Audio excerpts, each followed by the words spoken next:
ஓம் சிவாய.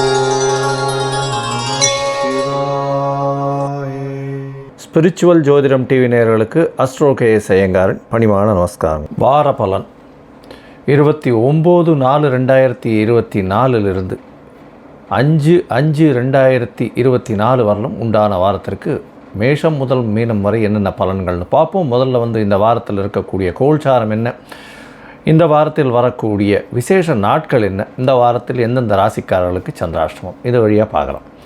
முதல்ல இந்த வாரத்தினுடைய கோல்சாரம் அப்படின்னு பார்க்கும்பொழுது காலபுருஷ தத்துவத்தின் முதல் ராசியான மேஷ ராசியில் சூரிய பகவான், ஏன்னா சித்திர மாதத்தில் இருக்குது, சூரிய பகவான், சுக்கிரன், குரு 3 கிரகங்கள் இந்த வாரத்தில் 6ஆம் இடத்துல, அதாவது ஆரம்பிக்கும் பொழுது பார்த்தோம்னா இந்த வாரம் ஆரம்பிக்கும் பொழுது கன்னியா ராசியில் கேது பகவானும், சனி பகவான் கும்பத்திலையும், செவ்வாய், புதன், ராகு இந்த 3 கிரகங்கள் மீனத்திலையும் இருக்கக்கூடியது இந்த வாரத்தினுடைய விசேஷம்.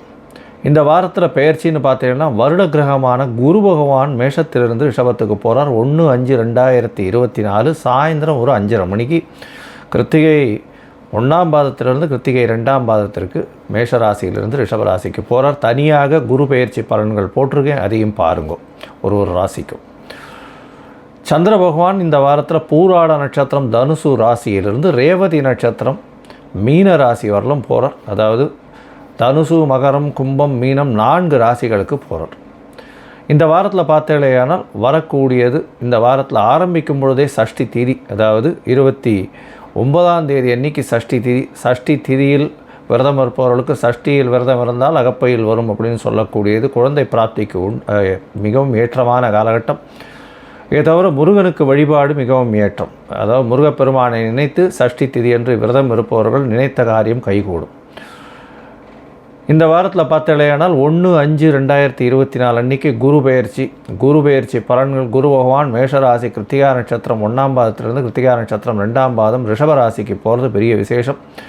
இதன் மூலியமாக அவருடைய பார்வையும் அவர் இருக்கும் இடத்தை வைத்தும் பார்வை பலனை வைத்தும் ஒரு ராசிக்கும் தனித்தனியாக மேஷம் முதல் மீனம் வரை உண்டான ராசிகளுக்கு உண்டான பலன்களை போட்டிருக்கேன், பாருங்கள் அவசியமாக. இந்த வார கடைசியான 4ஆம் தேதி, அதாவது இந்த வாரம் சனிக்கிழமை 4ஆம் தேதி அன்றைக்கி பார்த்தோம்னா 4/5/2024 அன்றைக்கி ஏகாதசி. இந்த ஏகாதசி விரதம்ன்றது வைஷ்ணவர்களுக்கு மிகப்பெரிய ஏற்றம். அதாவது இது கிருஷ்ணபக்ஷ ஏகாதசி, மூவிங் டுவர்ட்ஸ் அமாவாசை, அதனால் கிருஷ்ணபக்ஷ ஏகாதசி இது மிகப்பெரிய விசேஷம். பாப விமோசன ஏகாதசின்னு பேர். இந்த விரதம் இருப்பவர்கள் எந்த விதமான பாவங்களாக இருந்தாலும், தவறு எந்த ஒருத்தருக்கு பண்ணியிருந்தாலும் அதை போக்கக்கூடிய பாப விமோசனி அப்படின்னு சொல்லக்கூடிய ஏகாதசி. இன்றைக்கி 4/5/2024 அன்றைக்கி பார்த்தோன்னா அக்னி நட்சத்திரம் ஆரம்பம் அப்படின்னு போட்டிருக்கும். அக்னி நட்சத்திரம் அப்படின்னா பரணி 3ஆம் பாதம் அப்படின்னு சொல்லக்கூடிய 3வது பாதத்திலிருந்து, பரணி நட்சத்திரம் 3வது பாதத்தில் சூரிய பகவான் பிரவேசிக்கிற காலத்திலிருந்து ரோகிணி நட்சத்திரம் 2ஆம் பாதம் வரலும், அதாவது கிட்டத்தட்ட 8 பாதங்கள். பரணி 3, 4, கிருத்திகை 4 பாதங்கள், ரோகிணி 2 பாதம், 8 பாதங்கள் சூரிய பகவான் மூவ் பண்ணுற காலகட்டம். கிட்டத்தட்ட ஒரு ஒரு 25-26 நாள் வச்சுக்கோங்களேன். ஏன்னா ஒரு பாதம் தாண்டறதுக்கு 3.2 டிகிரி, ஒரு நாளைக்கு 1 டிகிரி தாண்டுவார் சூரிய பகவான். அதனால் 3 நாளும் 20 நாழிகை அப்படின்னு சொன்னால் 8 மணி நேரம் வரும். அதனால் 8 பாதங்கள் தாண்டணும் அப்படின்னா கிட்டத்தட்ட அவர் 25-26 நாள் ஆகும். ஸோ 4ஆம் தேதியிலிருந்து 29ஆம் தேதி வரலும் கிட்டத்தட்ட அக்னி நட்சத்திர காலம் அப்படின்னு சொல்லக்கூடியது. அது 4/5/2024 29/5/2024 வரலும் உண்டான காலத்தை அக்னி நட்சத்திர காலம்னு சொல்லக்கூடியது. இந்த காலகட்டத்தில் பொதுவாகவே சுபகாரியங்கள் பண்ணுறது இல்லை. அதாவது இப்போ வீட்டில் சுபகாரியங்கள்னு சொல்லக்கூடிய திருமணம், காது குத்தல், இந்த மாதிரியான சீமந்தம், இந்த மாதிரியான விஷயங்கள்லாம் பண்ணுறதில்லை. இது ரொம்பவும் முக்கியமான விஷயம். இந்த வாரத்தில் எந்தெந்த ராசிக்காரர்களுக்கு சந்திராஷ்டமம்னு பார்த்தா ரிஷபம், மிதுனம், கடகம், சிம்மம் இந்த 4 ராசிக்காரர்களுக்கும் சந்திராஷ்டமம் வருது. சந்திராஷ்டமம்னா உங்களுடைய ராசிக்கு 8ஆம் இடத்துல சந்திர பகவான் மறைந்திருக்கக்கூடிய காலகட்டத்தை சந்திராஷ்டமம்னு சொல்கிறோம்.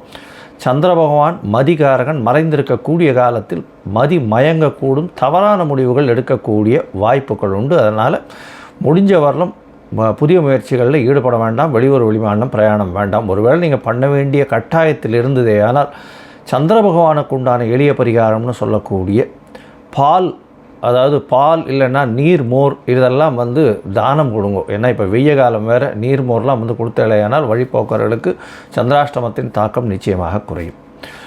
சரி, இப்போ மேஷம் முதல் மீனம் வரை 29/4/2024 5/5/2024 வரை உண்டான வாரத்திற்கு எப்படி இருக்குன்னு பார்ப்போம். அதற்கு முன்னாடி என்னுடைய மொபைல் நம்பர் கீழே ஸ்க்ராலிங்கில் போயிட்டு இருக்கோம். உங்களுக்கு அஸ்ட்ராலாஜிக்கல் கன்சல்ட் தேவைப்பட்டதுன்னா எனக்கு காண்டாக்ட் பண்ணுங்க. உங்களுடைய date, time, place of birth, உங்களுடைய நேம், பேரண்ட்ஸ் நேம் அனுப்பிச்சலையானால் உங்களுடைய ஜாதகத்தை போட்டுட்டு அதில் சந்தி இருக்கான்னு முதல்ல பார்த்துட்டு, அதாவது நட்சத்திர சந்தி, பாத சந்தி, ராசி சந்தி, லக்ன சந்தி, எந்த சந்திகள் இருக்குன்றதை பார்த்துட்டு, அதை தவிர வந்து ராகு கேத்துவில் வந்து எந்த கிரகங்களும் அடைப்பட்டிருக்கா இல்லை சேர்ந்து இதுவாகிருக்கா அப்படின்றதையும் பார்த்துட்டு, உங்களுக்கு உண்டான தசாபுக்தி அந்தரம் சூக்ஷ்மத்திற்கு என்ன பலன்கள் அப்படின்றதையும் பார்த்துட்டு, இன்றைய கோல்சார பிரகாரம் எந்த பலன்கள் வருது அப்படின்றதையும் பார்த்து என்னுடைய கட்டணம் என்னன்றதையும் தெரிவிக்கிறேன். அதை போட்டதுக்கப்புறம் நான் உங்களுக்கு அப்பாயின்மெண்ட் கொடுத்து சொல்கிறேன். இப்போது மேஷம் முதல் மீனம் வரை 29/4/2024 5/5/2024 வரை உண்டான பலன்களை பார்க்கலாம். மிதுனம், மிருகசீரிஷம், திருவாதிரை, புனர்பூசம் இந்த 3 நட்சத்திரம் 9 பாதங்களை கொண்ட ராசி. ராசியின் அதிபதி புத பகவான் ராசிக்கு 10ஆம் இடத்துல நீச்சப்பட்டு போயிருக்கார். இவ்வளவு நாளாக நீச்ச பங்கம் அடைஞ்சிருந்தார். இப்போ வந்து தனித்து நீச்சம் பெற்று ராகுவோட சம்பந்தம், செவ்வாயோட சம்பந்தம், இதன் மூலியமாக சிறு சிறு பிரச்சனைகள் உடல்நிலையில் வர்றதுக்கு வாய்ப்புகள் மிகவும் அதிகம். உங்களுடைய ராசிக்கு பார்த்தீங்களேனால் ராசிநாதன் 1, 4 அதிபதினு சொல்லக்கூடிய 4ஆம் இடத்துக்கு அதிபதினு சொல்லக்கூடியவரும், உங்களுடைய ராசியின் அதிபதினு சொல்லக்கூடியவரும் புத பகவான் உங்களுடைய ராசிக்கு 10ஆம் இடத்துல நீச்சப்பட்டு போயிருக்கிறதுனால உடல் நலத்தில் கொஞ்சம் செட்பேக் இருக்கும். தாயின் உடல் நலத்தில் ஸ்ட்ரெஸ்ஸோ, அதாவது செட்பேக் இருக்கக்கூடிய காலகட்டம். படிப்பில் கான்சன்ட்ரேஷன் இருக்காது. தொழிலில் வந்து சிறு சிறு என்ன சொல்கிறது இழப்புகள் இருக்கக்கூடிய காலகட்டமாக இருக்கும். அதாவது எதுவும் கை கூடாமல் தட்டிகிட்டே போகும். அதாவது இந்த காலகட்டத்தில் வந்துடும் நினச்சிருவோம், அது வராமல் இருக்கும். இந்த வாரத்தில் பார்த்தீங்கன்னா உங்களுடைய ராசிக்கு 11ஆம் இடத்துல இருக்கக்கூடிய குரு பகவான் 12ஆம் இடத்துல பெயர்ச்சி அடைகிறார். இது ஒரு பெரிய விசேஷம். 4ஆம் இடத்தை அவர் பார்க்குறார். 1/5/2024 4ஆம் இடத்தை அவர் பார்க்குறது பெரிய விசேஷம். இதன் மூலியமாக சிறு சிறு மாற்றங்கள் ஏற்படக்கூடிய பாக்கியம் உண்டு. புதிய வேலை கிடைக்கக்கூடிய பாக்கியம் நிச்சயமாக உண்டு. உங்களுடைய ராசிக்கு 11ஆம் இடத்துல சுக்கிர பகவான் இருக்கிறது பெரிய விசேஷம். இதன் மூலியமாக செலவுகள் அற்ற நிலை இருக்கக்கூடும். 11ஆம் இடத்துல சூரிய பகவானும் சேர்ந்திருக்கார். உங்களுக்கு எந்தவித தோஷமும் இல்லாத காலகட்டமாக இருக்கும். ஏன்னா உச்சம் பெற்ற சூரியன் வேறு. அதனால் தோஷங்கள் அற்ற நிலை இருக்கக்கூடிய காலகட்டமாக இந்த வாரம் அமைய போகிறது. உங்களுடைய ராசிக்கு 9ஆம் இடத்துல இருக்கக்கூடிய சனி பகவான் மூலியமாக படிக்க மேல்நாட்டுக்கு போய் மேற்படிப்பு படிக்கணும்னு பார்த்து கொண்டு இருக்கக்கூடிய இளைஞர்களுக்கு நல்ல ஒரு ஏற்றம் கிடைக்கக்கூடிய காலகட்டமாக இருக்குது. 10ஆம் இடத்துல செவ்வாய் பகவான் இருக்கிறது. அது தவிர ராகு பகவான் இருக்கிறதுனால மறைந்த இடத்துலேருந்து திடீர் பொருள் வரக்கூடிய வாய்ப்பு உண்டு. ஏன்னா 10ஆம் அதிபதியும் 12ஆம் இடத்துல போகிறார். அதனால் தொழில் மூலியமாக வெளிநாடு வெளியூர் போகக்கூடிய வாய்ப்பு உண்டு. வெளிநாட்டு சம்பந்தமாக வெளிநாட்டிலிருந்து உங்களுக்கு வந்து இன்வெஸ்ட்மெண்ட் வரக்கூடிய வாய்ப்புகள் இந்த வாரத்தில் உங்களுக்கு வருது. இந்த வாரத்தில் பார்த்தீங்களேனால் உங்களுடைய ராசிக்கு அதிவேகமாக செல்லக்கூடிய கிரகமான சந்திர பகவான் 29/4/2024 30ஆம் தேதி கார்த்தால ஒரு 8:30 மணி வரலும் உங்களுடைய ராசிக்கு சப்தமத்தில் இருக்கார். குரு பகவானின் பார்வையில் இருக்கிறது பெரிய விசேஷம். இதன் மூலியமாக பார்த்தோம்னா குடும்பாதிபதி 7ஆம் இடத்துல இருக்கிறதுனால கணவன் மனைவிக்குள்ள ஒரு நல்ல அந்யோன்யம் இருக்கும். பேச்சில் நல்ல ஏற்றம் இருக்கக்கூடிய காலகட்டமாக இருக்கும். பார்ட்னர்ஷிப் பிஸ்னஸில் பெரிய ஏற்றம் கிடைக்கக்கூடிய காலகட்டம். நண்பர்கள் மூலியமாக பெரிய ஏற்றம் கிடைக்கக்கூடிய காலகட்டம். நண்பர்கள் மூலியமாக உங்களுக்கு நல்ல செய்திகள் வரக்கூடிய வாய்ப்புகள் நிச்சயமாக உண்டு. உங்களுடைய ராசிக்கு 8ஆம் இடத்துல சந்திர பகவான் போகிறார். சந்திராஷ்டம காலமாக இருக்குது. அதாவது 30ஆம் தேதி கார்த்தால 8:30 2ஆம் தேதி அன்னைக்கு கார்த்தால ஒரு 11:30 மணி வரலும் வந்து சந்திராஷ்டம காலமாக இருக்கும். இந்த காலகட்டத்தில் வெளிநாடு வெளியூர் முயற்சிகள், புது முயற்சிகள்லாம் வேண்டாம். யாருக்கும் ஜாமீன் கையெழுத்து போடாதீங்க. தேவையற்ற விஷயங்களில் மூக்க நுழைக்காதீங்க. பிரச்சனைகள் வரக்கூடிய வாய்ப்புகள் உண்டு. அதனால் வந்து எந்த ஒரு விஷயமாக இருந்தாலும் பொறுமையாக இருக்கிறது ரொம்பவும் நல்லது. இருந்தாலும் 2ஆம் தேதியின் போது உங்களுடைய ராசிக்கு 12ஆம் இடத்துல குரு பகவான் வந்து சந்திர பகவானை பார்க்குறார். அதனால் குடும்பத்தில் வந்து ஒரு நல்ல அமைதியான சூழ்நிலை இருக்கக்கூடிய காலகட்டம். பணவரவிற்கு பஞ்சம் இருக்காது, கவலைப்பட தேவையில்லை.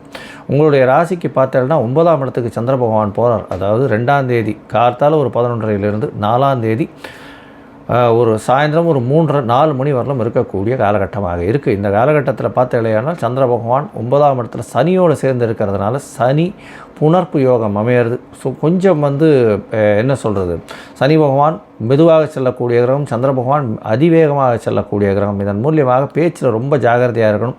நீங்கள் பேசக்கூடியது தவறுதலாக புரிந்து கொள்ளப்படக்கூடிய வாய்ப்புகள் உண்டு. வெளிநாட்டுக்கு போய் படிக்கணும்னு பார்க்குறவாளுக்கு இந்த காலகட்டத்தில் சிறு சிறு தடங்கல்கள் வரக்கூடிய வாய்ப்புகள் நிச்சயமாக உண்டு. திடீர் பண யோகம் வரும். தந்தையின் உடல்நிலையில் சற்று கவனம் தேவை அப்படின்றத சொல்கிறேன். 10ஆம் இடத்துல சந்திர பகவான் போகிறார். இது 4ஆம் தேதியிலிருந்து 6ஆம் தேதி மாலை ஒரு 7-7:30 மணி வரலும் இருக்கக்கூடிய காலகட்டமாக இருக்குது.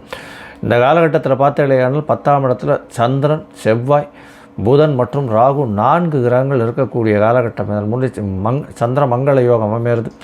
6-11ஆம் அதிபதி 10ஆம் இடத்துல இருக்கிறதுனால புதிய வேலை கிடைக்கும். தொழிலில் லாபங்கள் சற்று கம்மியாக இருக்கும். சொந்த தொழில் பண்ணுறவாளுக்கு லாபங்களில் சற்று கம்மியாக இருக்கும்.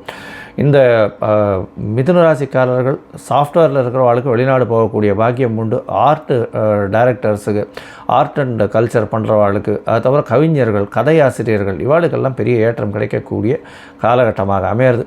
அது தவிர இந்த டிரைவர்ஸு, வண்டி வாகனம் ஓட்டுறவர்கள், வேகமாக ஓட்டக்கூடியவர்கள் இவர்களுக்கெல்லாம் பெரிய ஏற்றம் கிடைக்கக்கூடிய காலகட்டமாக இருக்கும். அதை தவிர இந்த போலீஸில் சிபிஐ, சிஐடி இந்த மாதிரியான இதில் நுண்ணறிவு பகுதின்னு சொல்லுவா இல்லையா, ஹைலி நாலேஜபிள் அந்த இதுவெல்லாம் தடயங்கள்லாம் வச்சு கண்டுபிடிக்கக்கூடிய ஃபோரன்சிக் சயின்ஸு இதெல்லாம் பார்த்தோன்னா அவார்டுக்கெல்லாம் ஒரு பெரிய ஏற்றம் கிடைக்கக்கூடிய காலகட்டமாக இந்த வாரம் அமைப்பது. மொத்தத்தில் இந்த வாரம் இந்த மிதுன ராசிக்காரர்களுக்கு நல்ல ஏற்றமான வாரமாக இருக்கும். நீங்கள் அருகில் இருக்கக்கூடிய செட்டி புண்ணியம் போயிட்டு வாங்க. ஏன்னா படிக்கக்கூடிய மாணவர்களுக்கு இந்த வாரம் ஏதாவது போட்டித் தேர்வு தேவையானால் செட்டி புண்ணியம் ஹயகிரீவரை போய் ஒரு இது போட்டு வாங்க. ஏலக்காய் மாலை போட்டு வர்றதன் மூலியமாக நல்ல ஒரு ஏற்றமும் மாற்றமும் உங்களுடைய வாழ்வில் நிச்சயமாக வரும்.